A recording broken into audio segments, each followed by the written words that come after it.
went to my phone, as Chris Steyerwalt just noted. It just dropped, Congressman, 5:59, so quite literally a minute before this show. New York Times editorial board headline: "To serve his country, President Biden should leave the race." You are where, Congressman? I'm not with that editorial. I haven't read it yet. I look forward to reading it. But, you know, look, he had a bad night. But as Mr. Bolden was saying, I've seen him in other scenarios. State of the Union. We just went up with him to Philadelphia, where he gave a great speech. And I think today's speech should be reassuring as well. The comments about, can he actually do the job and can he govern? I think he's got a demonstrated track record that he can do that. He has done it and continues to do that. So I don't really see that as an issue. So to me, it's like, you had a bad first quarter, but the game's not over, and he should keep moving forward. Look, I mean, there's a difference, Congressman, between, Barack Obama and Mitt Romney and answers on Russia, and I'm the president at the time, I'm busy, I didn't get to prep, so on and so forth. And what we saw last night, and I wonder why you feel that today is reassuring, because if you're dealing with a potential commander-in-chief who is 84, 85, 86 in 3 years from now, and yet we see him good day, bad day, why should the good day be reassuring? I don't know about the good day, bad day scenario. I really, that's the performance I saw last night I've never seen before. And I kind of doubt that I'll see it again. And I do remember Ronald Reagan, for example, in one of his debates, getting lost in one of his, I think it was his closing statement in the debate.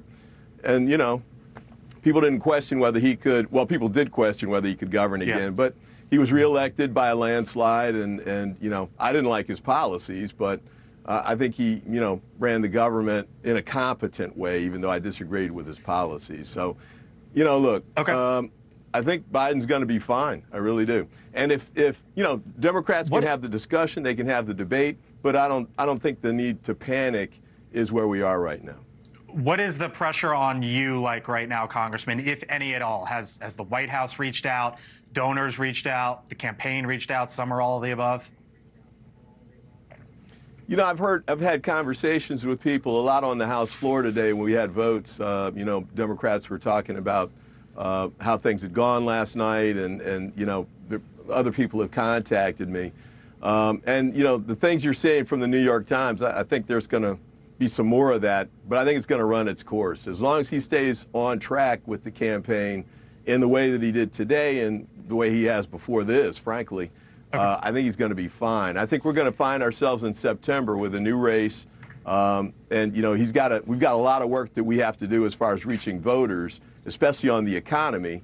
But if we do what we're supposed to do, he can win this race in November. Speaking of your colleagues, Congressman Jamie Raskin, Democrat from your state in 2017, Nancy Pelosi, of course, the top Democrat as the House Speaker, they proposed legislation which would set up something known as the Commission on Presidential Capacity to discharge the powers and duties of the office. It was Democratic legislation at the time that they said should be in play for the current president, then Donald Trump, and any future president. It called for a 17-member commission, including physicians and psychiatrists, to, quote unquote, carry out a medical examination of the president to determine whether the president is mentally or physically unable to discharge the powers and duties of the office. Here was Nancy Pelosi at the time, sir, and I'll get your reaction on the other side. Congress has a constitutional duty to lay out the process by which a president's incapacity and the president of any party is determined. Of any party, that's what she said. Is she right?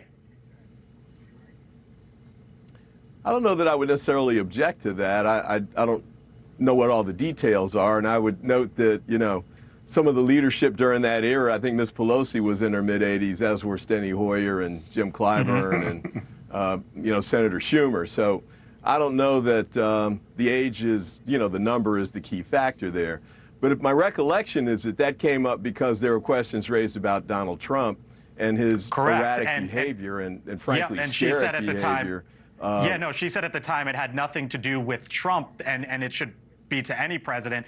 And I'm just, she said it then, and we have now two candidates who would be in their 80s in a second term, and that's why I bring it up.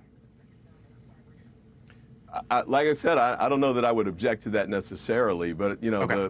the Trump issue, that, as I recall it, was not so much, that he was losing, an age issue, but, he was just being reckless as he was last night in the debate.